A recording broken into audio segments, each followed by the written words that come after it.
삼손의 이야기를 시작하면서 우리는 너무나도 기대했어요. 수태고지라는 아주 그런 놀라운 기적의 말씀이 기록되면서 그래 이제 13장, 14장, 15장, 16장으로 지나가면서 삼손의 인생이 얼마나 드라마틱하게 여겨질까. 근데 보통은 길게 쓰여졌다는 것은 뭔가 안 좋은 거죠, 사사한테는.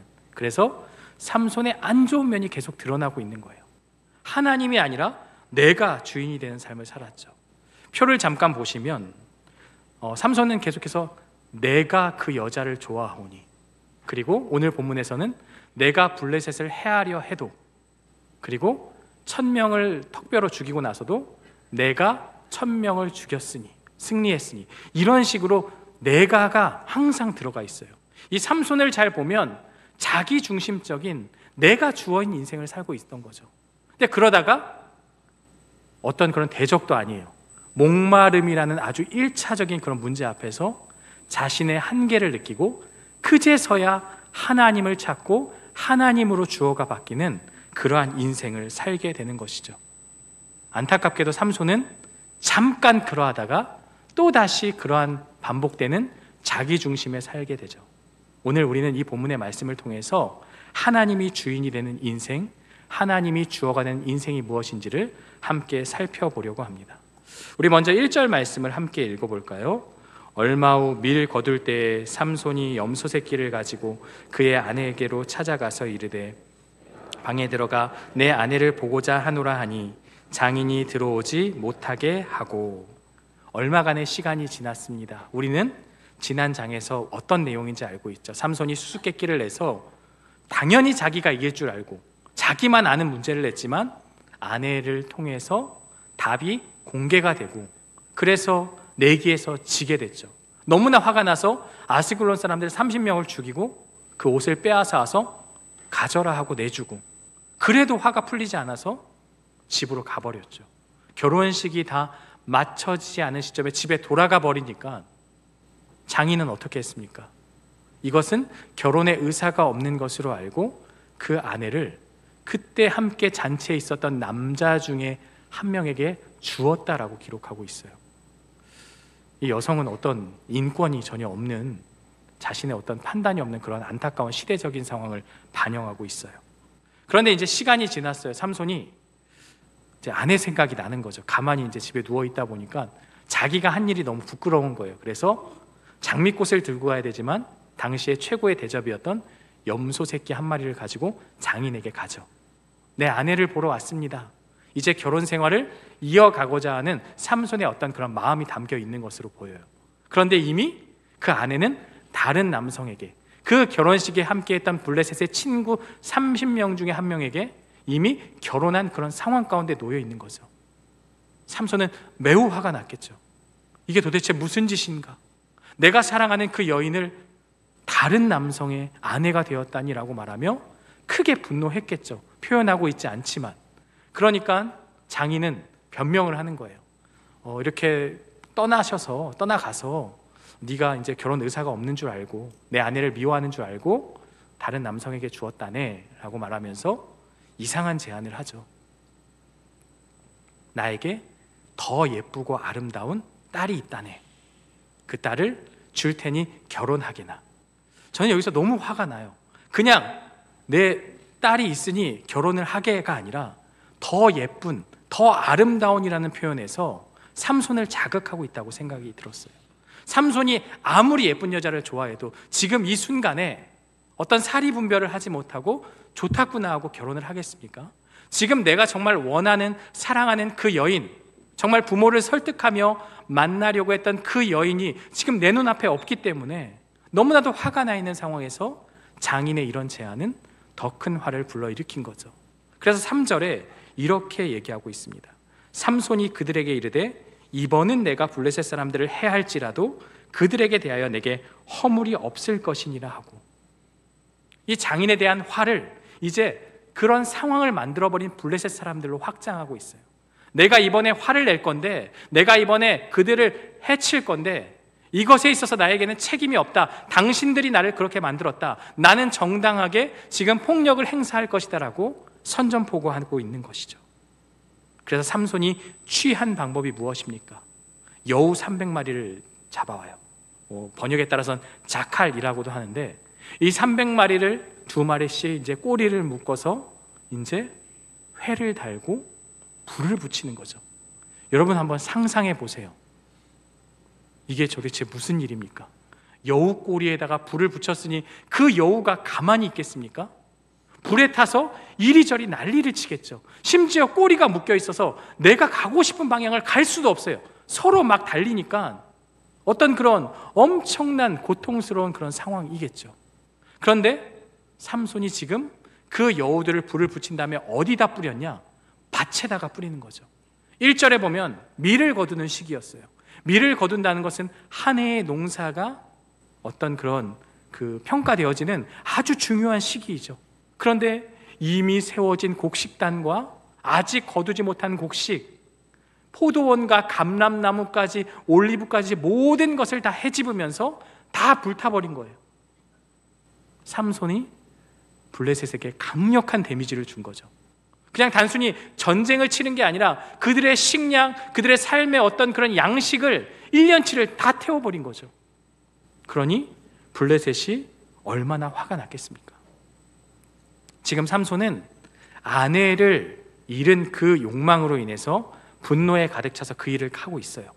그런데 하나님은요, 처음부터 이 삼손을 통해서 블레셋을 치고자 하는 그 기회, 그 틈을 엿보고 계셨어요.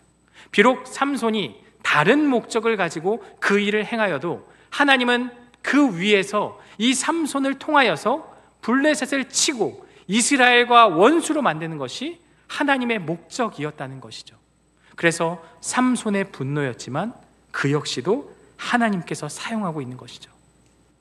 블레셋 사람들은 이 일을 누가 했느냐?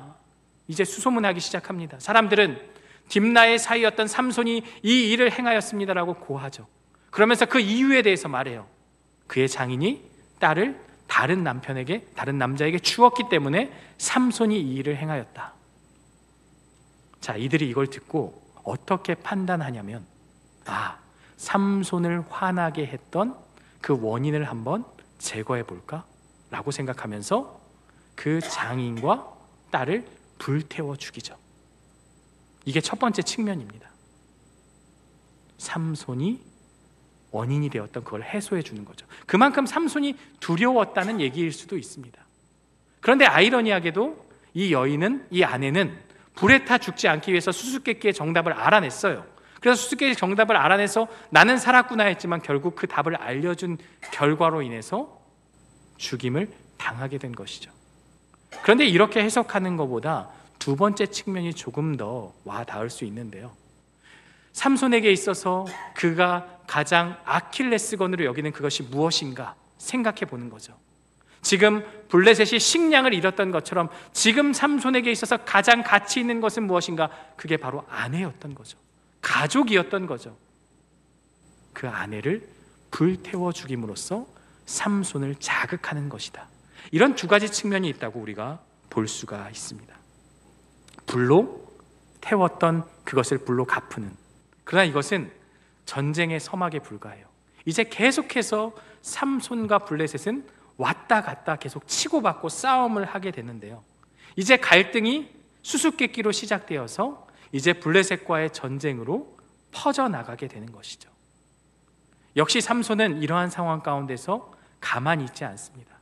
폭력을 행사하는데요, 널쩍다리와 정강이를 쳐서 그들을 다 죽였다, 신체 부위를 거기를 쳐서 죽였다라는 의미보다 잔인하게 그들을 학살했다는 그러한 관용적인 표현으로 볼 수 있어요. 삼손은 너무나도 화가 나서 지금 우리 가정을 불지르고 나를 자극한 그것에 화가 나서 그냥 닥치는 대로 블레셋 사람들을 막 죽이기 시작했던 거예요. 그러나 곧 현실이 다가오죠. 자기가 저지른 그 일에 대해서 뭔가 두려웠는지 유다 지역 에담 바위 근처로 숨게 되어집니다. 이게 이제 문제가 이스라엘로 확장되는 또 하나의 도화선이 되는 것이죠. 사실 하나님께서 원하시는 바입니다. 하나님은 이스라엘과 블레셋이 친하게 지내는 것을 원치 않아요. 왜 친하게 지내봐야 그 우상을 섬기고 하나님을 떠날 것이 분명하니 원래의 목적대로 그들과 대적하는 것이 이스라엘로 하여금 하나님을 찾고 구하고 하나님의 백성답게 사는 것이죠. 그래서 하나님의 뜻한 바대로 지금 이루어지고 있는 것이고 그 도구로 삼손을 사용하고 있는 것입니다. 이제 다시 블레셋이 나서는데요, 대규모 병력을 동원해서 유다 지역에 진을 칩니다. 우리 10절 말씀을 함께 읽겠습니다. 유다 사람들이 이르되 너희가 어찌하여 올라와서 우리를 치느냐? 대답하되 우리가 올라온 것은 삼손을 결박하여 그가 우리에게 행한 대로 그에게 행하려 함이로라 하는지라. 이 상황에서 제일 억울한 사람이 누구겠습니까? 유다 사람들이죠. 아니, 우리는 블레셋을 자극하지도 않았고 아무 짓도 안 했는데 갑자기 블레셋이 쳐들어온 거예요. 너무 당황스러운 상황 가운데 놓여 있는 거예요. 이 유다 사람들은요, 이미 블레셋에 동화된 민족이라는 것을 알 수 있어요. 그래서 평화롭게 속국이 되어서 그렇게 살아갔던 거죠. 너무 억울한 거죠. 그래서 왜 우리를 치냐 질문해요. 그랬더니 삼손이 우리를 쳤기 때문에 그 삼손을 해하려고, 갚아주려고 우리가 지금 찾아왔다라고 목적을 분명히 말하고 있어요. 이 말은 무슨 뜻입니까? 너도 삼손과 한편이 되어서 혹시라도 삼손을 숨겨주면 너도 같은 일을 당할 거야 라는 협박처럼 그렇게 표현되어지고 있는 것이죠. 그런데 문제는요, 유다 사람들의 반응입니다. 지금까지 삼손은 홀로 외로이 블레셋과의 싸움을 이끌었습니다. 그럼 적어도 유다 지파라면 삼손과 함께 하여서 블레셋을 대적하는 것이 맞죠. 하나님의 사사인 이 삼손과 함께 그 일을 감당해야 함에도 그들은 오히려 3,000명을 일으켜서 삼손을 설득, 아니 협박하러 에담으로 내려갑니다. 그러면서 뭐라고 얘기합니까? 너는 블레셋 사람이 우리를 다스리는 줄 알지 못하느냐? 너는 지금 왜 그런 짓을 하고 있냐? 블레셋이 우리를 다스리는 줄 알지 못하느냐? 여러분, 여기 다스리는 줄이라는 뜻이 무엇이냐면 모셸림이라고 하는데 마샬이라는 단어에서 나왔어요. 뜻은 지배하다, 통치하다. 이 다스린다는 게 그냥 일반적인 통제가 아니라 어떤 식민지처럼 그들의 어떤 정치적인, 사회적인 제압을 받고 있는 것을 말하고 있어요. 이미 그들은 블레셋의 통치 가운데 있었기 때문에 그들을 자극한 삼손이 너무나도 미웠던 거죠. 근데 문제는 다음 말이죠. 왜 나서서 블레셋과 우리와의 평화를 깨뜨리느냐? 지금 이들은 평화로웠어요. 그런데 정말 평화로웠을까요?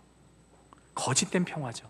하나님 안에 있을 때 정복하라는 땅을 정복하고 말씀대로 사는 것이 평화임에도 불구하고 이방 나라의 속국이 되어서 그 지배를 받는 것이 평화라고 생각하며 거짓된 평화에 지금 놓여 있는 거예요. 그러면서 왜 평화를 깨트리냐고, 오히려 하나님과의 참된 평화를 이끌고자 하는 삼손의 모습 가운데서 칭찬하기는커녕 오히려 이 평화를 깨트린다고 협박하고 막 공격하고 있는 것이죠. 우리 13절 말씀을 함께 읽겠습니다. 그들이 삼손에게 말하여 이르되 아니라 너를 단단히 결박하여 그들의 손에 넘겨줄 뿐이요 우리가 결단코 너를 죽이지 아니하리라 하고 새 밧줄 둘로 결박하고 바위 틈에서 그를 끌어내니라. 정말 진심이겠습니까? 내가 너를 죽이지 않겠다라고 말하지만 죽이지 않을 건데 왜 묶고 있습니까? 그것도 새 밧줄로 꽁꽁 왜 묶을까요? 나는 죽이지 않겠지만, 우리는 죽이지 않겠지만 그냥 블레셋에게 끌려가서 죽었으면 좋겠다, 그런 마음인 거예요. 이 삼손이 우리의 평화를 깨트렸기 때문에 우리가 지금 블레셋과 좋은 관계를 맺고 있는데 그 관계에 금이 가게 했기 때문에 오히려 동족이 죽는 것을 바라는 그런 이기적인 마음을 보이고 있는 것이죠. 이제 레이로 끌려가게 된 삼손에게 놀라운 일이 벌어지는데요, 14절 말씀을 보면 삼손이 레이에 이름에 블레셋 사람들이 그에게로 마주 나가며 소리 지를 때 여호와의 영이 삼손에게 갑자기 임하시매 그의 파리의 밧줄이 불탄 삼과 같이 그의 결박되었던 손에서 떨어지리라. 이제 꼼짝없이 묶인 상황에서 블레셋의 공격을 받을 상황 가운데 놓여 있습니다. 그러나 바로 그때 하나님의 영이 삼손에게 갑자기 임하게 되는데요. 이 갑자기라는 것은 강하게 임하였다는 것을 의미하는 표현입니다. 통제할 수 없는 강력한 힘이 삼손에게 임하였습니다. 삼손이 이제 사사로서 그 일을 감당하게 되는 것이죠. 그가 머리털이 있어서가 아니라 하나님의 영이 임하였기 때문에 그 묶었던 줄, 세 줄마저도 불탄 삼배처럼 싹 끊어져 버린 거예요. 그 줄이 그를 결박할 수 없었던 거예요. 그리고 나서 그 영이 임한 그 순간에 주위를 둘러보니 무엇이 있습니까? 나귀의 새 턱뼈가 있는 거예요. 그것을 붙잡고 순식간에 1000명을 다 죽인 것입니다. 그런 놀라운 엄청난 괴력을 발휘한 것이죠. 그렇다면 지금 삼손이 무엇을 만진 것입니까? 시체를 만진 거죠. 나실인의 규례를 어긴 거예요. 엄밀히 말하면 여전히 하나님의 영이 임하였지만 삼손은 자신의 마음 가운데 사사로서의 정체성이 없었던 거예요. 하나님이 쓰시긴 했지만 여전히 그는 자기 마음속에 하나님의 사람으로서의 그러한 정체성이 없었던 거예요. 그런데 이 시체를 가까이 하고 이 나귀 턱뼈를 만진 것보다 더 큰 문제가 무엇인 줄 아십니까? 바로 16절에 기록되어 있습니다. 우리 함께 읽어볼까요? 이르되 나귀의 턱뼈로 한 더미 두 더미를 쌓았으며 나귀의 턱뼈로 내가 1000명을 죽였도다 하니라. 지금 자기가 막 찬양하고 있어요. 내가 한 더미 두 더미를 쌓았다. 마치 자기가 죽인 것을, 그 시체를 막 그렇게 자랑하듯이 지금 그렇게 표현하고 있는데 문제는 무엇입니까? 내가 1000명을 죽였다. 여러분, 이거 누가 죽인 겁니까? 하나님이 하신 거잖아요. 하나님께서 나에게 힘을 주셔서 내가 그것을 하였다가 아니라 내가 죽였다라고 정확히 고백하고 있어요. 이게 삼손의 문제입니다. 삼손의 문제가 바로 여기에 있어요. 내가 그것을 하였다. 내가 그 일을 하였다. 하나님이 이끄시는 전쟁인데도 불구하고 삼손은 내가 그것을 하였다라고 끊임없이 자신이 주어가 되어서 살아가고 있어요. 하나님을 찾지도 않습니다. 그러면서 그 승리의 현장을, 이 턱뼈, 레히라는 그 지명을 라맛 레히, 턱뼈의 산, 턱뼈의 언덕이라고 스스로 명칭하며 하나님의 승리가 아니라 자신의 승리, 자신의 용맹함을 드러내는 장소로서 그렇게 고백하고 있습니다. 여러분, 여기에서 한 가지 의문이 생겨요. 허점투성이인 삼손을 하나님은 왜 그토록 기회를 주시고 사용하셨을까요? 하나님은요, 당신이 택하신 사람을 결코 포기하지 않기 때문입니다. 하나님께서 택하셨어요. 삼손을 탄생을 예고하면서 이스라엘을 구원할 사사로 택하셨기 때문에 어떻게든 그를 사용하려는 하나님의 은혜와 사랑과 섭리가 삼손의 인생 가운데 내내 펼쳐지고 있는 거예요. 자기 눈에 옳은 대로, 자기 생각대로 욕망을 따라 선택하고 하나님이 아닌 자신이 주어가 되어서 살아가지만, 그래도 하나님은 블레셋과의 틈을 만드시고 그 기회를 포착해서 삼손을 통해서 블레셋을 심판하고 있습니다. 이것이 바로 하나님이 택하셨기 때문에 포기하지 않는 이유다라는 것을 우리에게 말씀하고 있습니다. 삼손의 인생, 삼손의 삶이 엉망이었지만 그도 사용하신 것처럼 어쩌면 우리 인생도 이렇게 엉망진창이지만 하나님께서 우리를 택하셨다는 사실, 포기하지 않는다는 사실을 믿으시는 저와 여러분들 되시기를 주님의 이름으로 축원합니다. 승리 후에 삼손에게 심각한 일이 발생하는데 우리 18절을 함께 읽겠습니다. 삼손이 심히 목이 말라 여호와께 부르짖어 이르되 주께서 종의 손을 통하여 이 큰 구원을 베푸셨사오나 내가 이제 목말라 죽어서 할례 받지 못한 자들의 손에 떨어지겠나이다 하니. 여러분, 뭐가 달라진 것을 발견하셨습니까? 내가라는 말이 아니라 이제서야 주께서 구원하셨다라고 제대로 고백하고 있어요. 불과 방금 전까지 내가 죽였다라고 말하며 라만레이라고 고백했던 삼손이 어떤 1차적인 문제, 대군이 있는 것도 아니에요. 큰 문제도 아니에요. 그 목마름이라는 그 문제 앞에서, 지극히 기초적인 문제 앞에서 그가 내가 죽겠다라고 고백하며 하나님의 구원을 선포하고 있다는 사실입니다. 1000명을 죽이고도 그가 내가 했다고 고백했지만 갈증 앞에 무너지는 나약한 인간임을 보여주고 있습니다. 하나님을 찾는 이유가 그냥 목마르다는 이유예요. 그런데도 우리 하나님은 그의 기도를 들어주시죠. 19절인데요. 하나님이 레이에서 한 우묵한 곳을 터뜨리시니 거기서 물이 솟아나오는지라. 삼손이 그것을 마시고 정신이 회복되어 소생하니 그러므로 그 샘 이름을 에낙고레라 불렀으며 그 샘이 오늘까지 레이에 있더라. 지금까지 라만 레이는 삼손의 승리가 기억된 장소였습니다. 그런데 삼손이 처절한 그런 목마름 가운데서 하나님께 부르짖었을 때 그 땅이 어떻게 바뀌었습니까? 엔학고레, 즉 부르짖는 자의 샘, 간절히 부르짖는 자의 샘이라는 뜻의 장소로 바뀌게 된 것입니다. 삼손이 하나님께 부르심을, 하나님께 그 응답받아 구원을 이룬 그 은혜의 장소가 바로 에낙고레가 되었던 것입니다. 삼손에게 있어서 이 레히는 1000명을 죽인 그러한 용맹의 장소였지만 그것이 아무런 소용이 없다.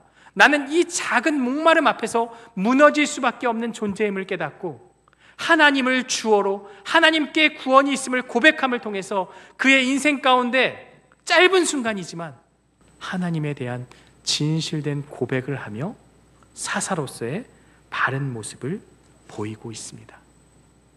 오늘 이 짧은 삼손의 이야기를 통해서 우리는 인생의 가장 중요한 질문 하나를 마주하게 됩니다. 나는 누구를 주어로 삼고 있는가? 여러분의 인생은 누가 주어인 인생을 살아가고 있습니까? 삼손은 나로 가득 찼습니다. 내가 그 여자를 좋아하고 내가 그들을 해할지라도 내가 1000명을 죽였다. 내가 모든 것이 나 중심으로 돌아가는 인생이었습니다. 그러다 삶의 절망 앞에 절규하며 그때서야 주께서 구원을 이루셨다라고 그렇게 고백하고 있는데요. 그렇다면 우리의 삶은 목표가 무엇이 되어야 합니까? 나의 영광이 아니라 하나님의 영광을 위한 삶이 되어야 하는 것입니다. 삼손이 하나님의 구원을 고백했던 것처럼 이제 우리의 삶의 모든 것은 내가 드러나고 내가 영광받는 그러한 목표가 아니라 나의 행복과 성공이 중요한 것이 아니라 하나님의 뜻을 위하여, 하나님의 영광을 위하여, 하나님의 목적을 위하여 나아가는 것이 바른 믿음의 삶이라는 것을 우리에게 말씀하고 있습니다. 하나님이 주어인 인생은 나에게도 만족이 있습니다. 나에게도 유익이 있습니다. 그러나 더 크게는 하나님께 영광이 되는 삶이라는 것을 오늘 우리는 말씀을 통해 깨달을 수 있게 됩니다. 나의 존재 이유는요, 나 자신에게 있는 것이 아니라 나를 통해 하나님의 사랑과 뜻이 세상에 드러나는 데 있다고 믿는 것입니다. 하나님이 주어인 인생은요, 모든 것을 포기하고 그냥 수동적으로 살라는 인생이 아닙니다. 오히려 나의 연약함을 인정하고 하나님의 도우심을 구하는 능동적인 적극적인 인생입니다. 내 삶의 길을 온전히 하나님께 맡기고 그러한 모습으로 살아가는 인생, 그것이 바로 하나님의 주어인 인생이요, 우리 삶의 평안을 가져다주는 진정한 바른 인생이라는 것을 우리에게 말씀하고 있습니다. 나의 인생은 주어를 누구로 삼고 있습니까? 우리가 완벽해서가 아니라 포기하지 않으시는 하나님이 우리와 함께하고 있기 때문에, 그 사랑 때문에 우리가 존재하고 있기 때문에, 그렇다면 우리는 내 중심의 신앙생활을 버리고 하나님 중심으로 삶의 주인을 바꾸고 또 그것을 통해서 하나님을 주어로 살아가는 저와 여러분들 되시기를 주님의 이름으로 축원합니다.